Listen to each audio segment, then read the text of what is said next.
My name is Paula Hill and I'm a specialist medical negligence lawyer, and this is my colleague Amy Nunn, who is part of the private client team here at Ince Metcalfe. And today we want to tell you a little bit about the Brain Injury Cafe. This is a social and support group for those dealing with brain injury, whether acquired or from birth, which is based in Bristol. The group was established by a few core members and myself to fill what they perceived as a void in support services available to them once they'd begun their rehabilitation, and meets twice a month at Windmill Hill, a city farm. Hello, my name's Amy. I'm a trainee solicitor and I've been involved with the group for nearly 3 years. The ethos of the group is to maintain a social safe space for our members where no topic is off limits and everyone can feel free to chat about their experiences without judgment. We thought it would be nice to introduce you to some of the members who are much more able than us to tell you about what the group means to them. Joining us, we have Danny and Emma. Hi, guys. Hello. Perhaps you'd like to introduce yourself.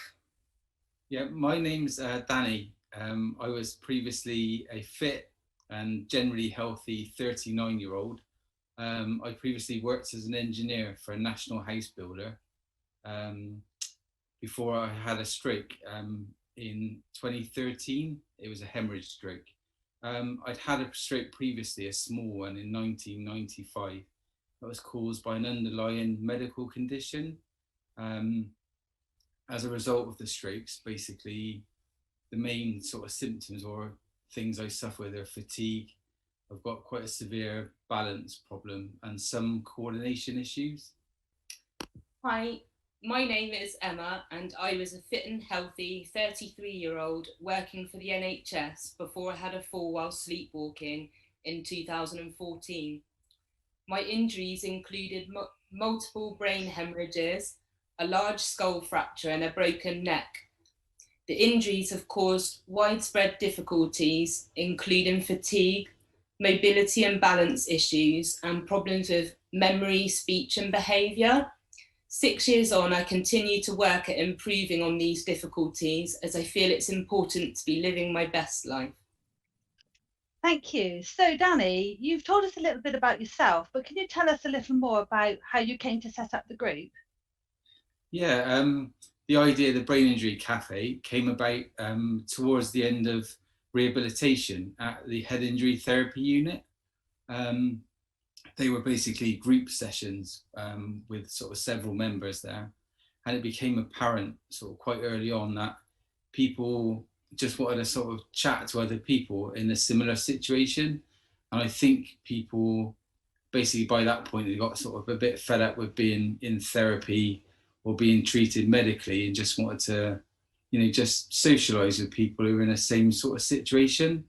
We managed to persuade head injury therapy unit to give us about 10-15 minutes before each sort of session, but we always overrun, and then people would want to carry on talking while they were trying to run the session. So obviously that was how it came about, really. We decided to meet independently and obviously met you, Paula, and it went from there, really.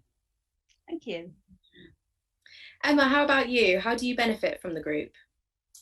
The Brain Injury Cafe has been a huge support to me as it's a completely safe space where I feel comfortable to be 100% myself without any fear of judgment.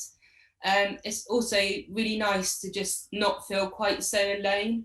Brain injury really does change everything, and it can feel quite isolating, even when you could be surrounded by people, but feel just so alone if you don't have people around you who understand, even if they try their best to understand. So being able to talk openly with others who understand is a massive benefit. Thank you, Emma. Danny, how has the group adapted to the restrictions imposed upon us during the pandemic? Yeah, it's challenging. It basically, as the pandemic progressed, it became apparent that we wouldn't obviously be able to meet in person for very much longer. So we sort of decided quite early on to try to shift the group online because Zoom was being very trendy. So we sort of all jumped on there. It started, I think the first couple of weeks were mostly conversations, and then a few people started suggesting like a weekly quiz, which we've sort of run ever since, really. I think hopefully we'll continue sort of with the core members who tend to come all the time. But we're quite lucky that people who live further away have managed to sort of attend. And hopefully when we do get back together, they might sort of come and visit us in person, you know, now and then, or as and when they can, I think. But it's been good. It's been quite well attended so far, and it's good fun. It is good fun. Great fun. Quizzes are really popular. Yeah. No, it's been great. Emma, can you tell us a little bit about our fundraising efforts and the group's plans for the future? Yes, in the past we've held a spin-a-thon and a cake sale to raise funds for the Brain Injury Cafe. Ince Metcalfe were very supportive and very actively involved throughout. A plan for future fundraising include events like a charity pub quiz where we aim to raise funds for the head injury therapy unit, which is an NHS outpatient unit that provides vital rehabilitation services for those with brain injury. And Danny, what would your message be to anyone who might be tempted to come along and join our group? I think the group, to me, is essentially like a safe space for anyone impacted by a brain injury, to basically meet up, to socialise primarily, but to be with people who just get it.